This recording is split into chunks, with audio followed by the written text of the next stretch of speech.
And then Jesus just made it simple for us: love God, love your neighbor. When you lay that on top of the political filter, you can see there is a zone where you can keep this balance between right and left. And then once you get outside that zone, that's when you start to get into trouble. And then so look at the proverb, about staying on the path and avoid drifting to the right or the left. And so that's really how it all happened. And then occasionally I'll have conversations with people about it, and just try to find out the way people think, because that's where the cult of me comes into this. Is when we start changing the way God ordered the universe, we start to make ourselves a de facto God, and we're making the world in our image instead of his. And Idolatry, right? there's where the alarm bells start going Yeah. off. You So, know, so yeah, that the idolatry factor is very, very yes, prominent on both far left, far right, when it comes to it. So, I mean, so is it easy? No.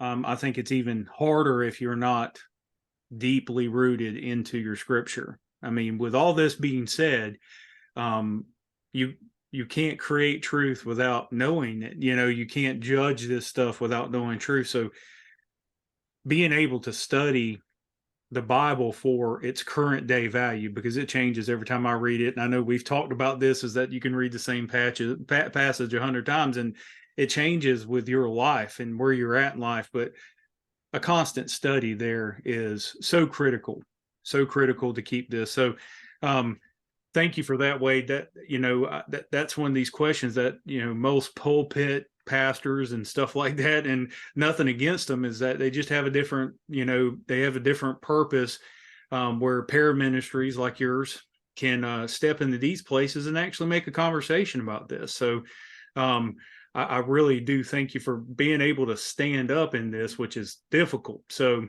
question 3: can you explain to us the term the God zone and how you see it fitting into the spiritual equation? that's really what really the antidote to the whole thing is, Ray, is, and there's a whole lot more to unpack and to go through. But that's really the main thing: is if you picture this horizontal line and you've got a space to the right and a space to the left, those are good spaces where people can sit in these spaces, and you can lean more towards God's grace or loving your neighbor, or you can lean more towards God's law and obedience and order and those types of things. But there's a place that where I believe that the enemy, Satan, is going to try to take someone who is on the right and pull them to the far right, and people on the left and pull them to the far left. When the truth is, people who sit inside what I call this God zone, which is, either in the direct center or a little bit right or a little bit left, which is, I think, most of the people in this world. When you're sitting in this place, you're in a type of balance. You may be a little bit this way or a little bit that way, but the truth is, people who are politically identify as a conservative have more in common with someone who identifies as a liberal than they do the far right and far left extremes. And that's where Satan operates. He operates outside of this God zone. And when you are trying to shut down people's free speech, or you are trying to mandate theology onto somebody, that's where you start to move to, and that's where Satan wants to do, because this is where Satan is very much like Las Vegas. When you go to Vegas, Vegas, didn't get built because people were winning more money. The bets are always hedged so that Vegas is going to win. The house is always going to win. And that's how Satan works this thing: is he works on both the far left and the far right, trying to pull people outside of this, for better lack of a better term, this God zone, where we are staying within the two basic commandments and being obedient. But again, instead of conservatives and liberals looking at each other and fighting with each other, understand that there is a safe zone, and really the enemies are turn yourself back out and you can look. And when you understand that basic term and can embrace it, you can appreciate your neighbor better, and you can also appreciate, we have a lot of lawlessness in this country right now. It's just crazy. And when you're acting out on the lunatic fringe, which is something we'll probably get into a little bit Yeah, I later, think so. That song's been that's where stuck in the my enemy head. operates. So, well, and while you were speaking, that was, me and you've had years together and speaking in groups and small groups and stuff. And, I got this picture of the NFL. Me and you have a love for football, but let's just say even the Georgia Bulldogs, they're sitting here in a huddle. The offense is in a huddle. Well, the opposing team is on one side of them, and their team is on the other side of them. They can't get too far either, or it's just kind of against the rules. So maybe when we get done with this last fourth question, maybe I can pull up a screen and we can illustrate that God zone and that table a little bit for the people viewing, because I believe I can pull up a whiteboard on here after I get done with this next question. So Well, people that's understand. real quick. That just wanted to add, using your football analogy, the teams are competing against each other, but when the clock says 0-0-0, It's over. then they're not pulling out machetes and hacking each other up. They're That's shaking right. hands and hugging and doing all that, and that's the way it should be in our thought processes, both politically and of course theologically, because there is no difference between the two when you stack it on top and you just look at it and you're looking at all of the completeness of the human.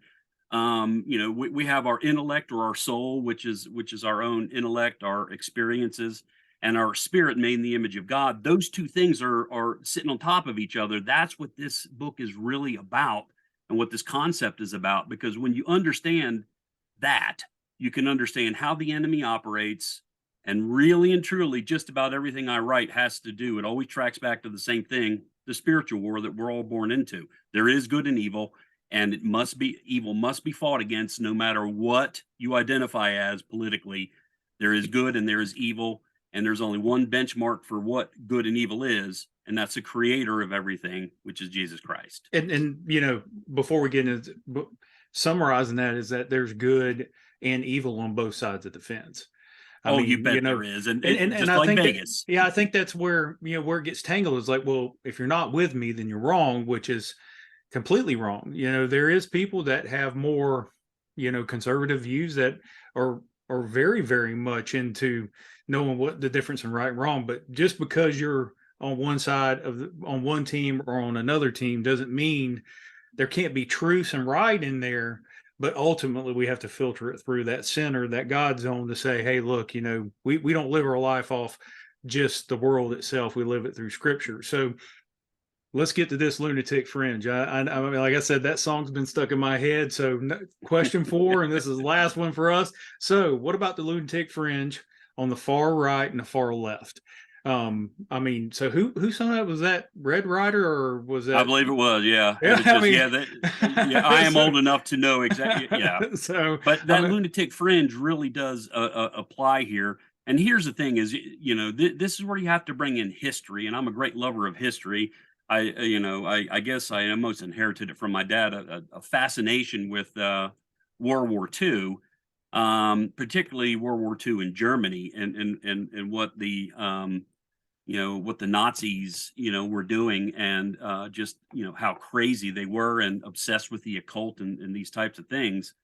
Um, it's all about perspective. So if, for example, someone is operating their thought process and they move from left and they've gone to far left, someone in the center or slightly to the right of center looks like a radical, because there's only so much, this zone, it only can slide so far. And when you stay, dead on, you can stay in the safe place. But if it moves too far to the left or too far to the right, people who are actually being pretty moderate down the center, they look crazy to people, and in general, when I'm talking about the far left and far on the right, the lunatic fringe, what we're talking about is once you get outside this God zone, it becomes a de facto theocracy.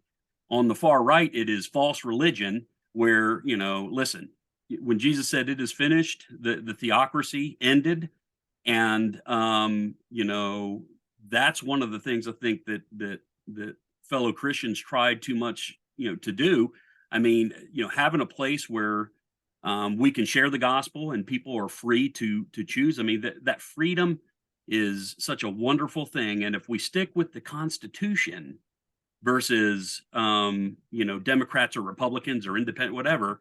If we stick with the Constitution, that provides a balance. And that's why I think it was anointed by God to keep this balance, because God knows the enemy and we're playing in the enemy sandbox, at this point of our existence. So, but once you get out to the far right, you've got false religion. Once you get out to the far left, you have a godless non-religion, and both of them are in grave error. And that's how I believe, that's how I see Satan working things. Is in the past, in history, he's moved things to the far right, and now things seem to be much more on the far left.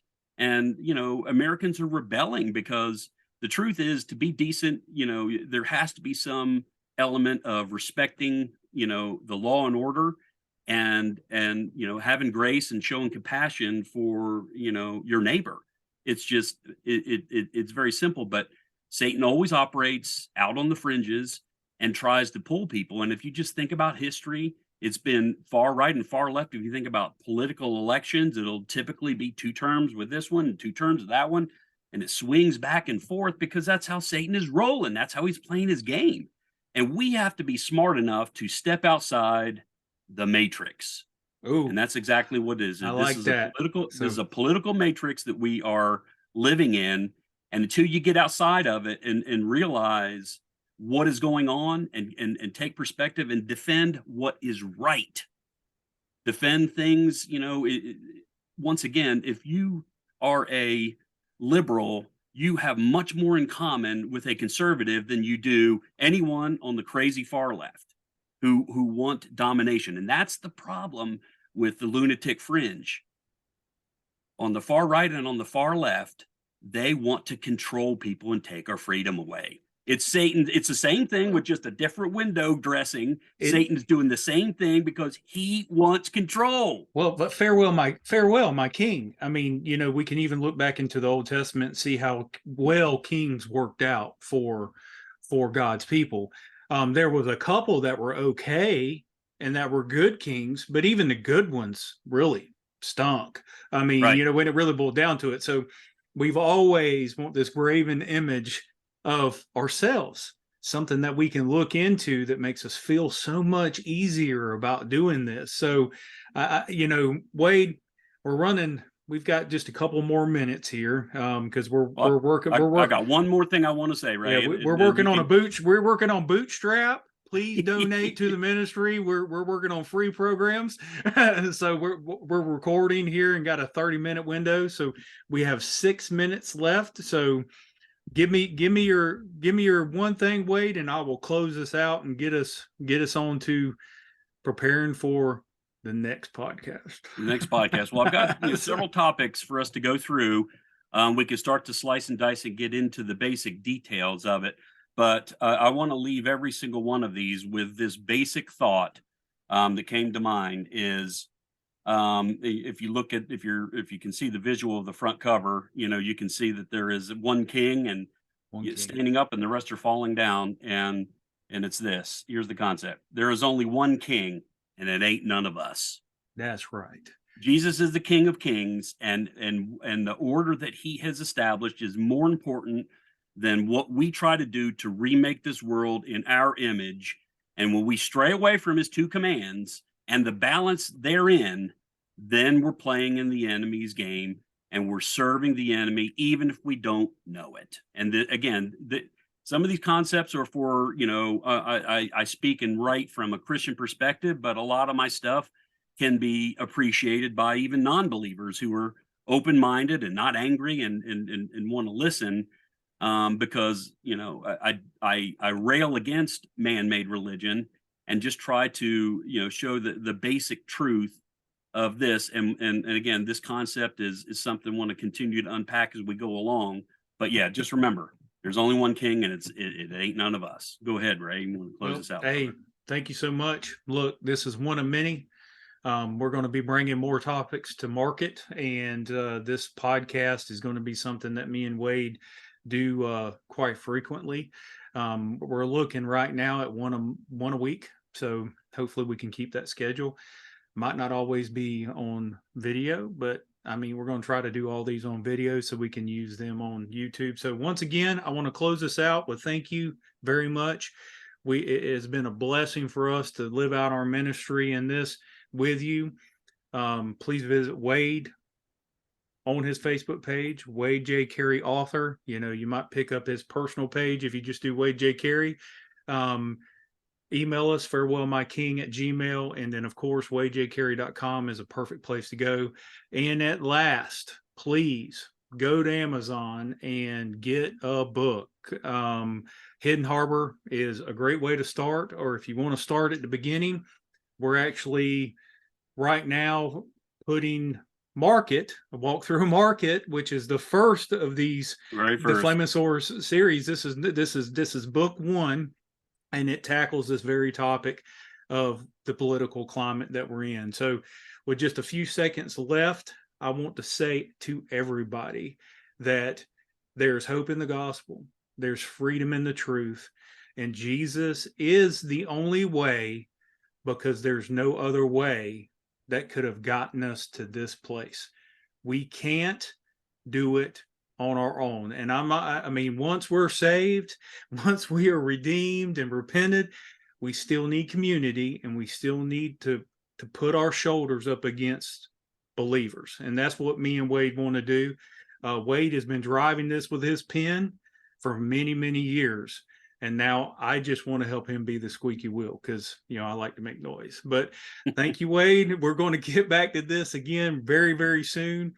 And hey, if you had a Bible verse on the top of your head right now, putting you on the hot seat, what would it be? The one that refreshes my spirit the most is always John 14:6. Jesus answered, you know, I am the way, the truth, and the life. No one comes to the Father but through me. Doesn't matter what we think of it. It just matters if it's true. It has to be evaluated for truth, not what we think, not the cult of me, where we're trying to make this world in our image. Is it true or is it not true? I very much believe it to be true, and I hope to be able to share that with others. Well, I will let us end on that amazing piece of truth. Hey, until next time, farewell, my king. Let's start ending that cult of me here soon. See y'all later. Have a good one, guys.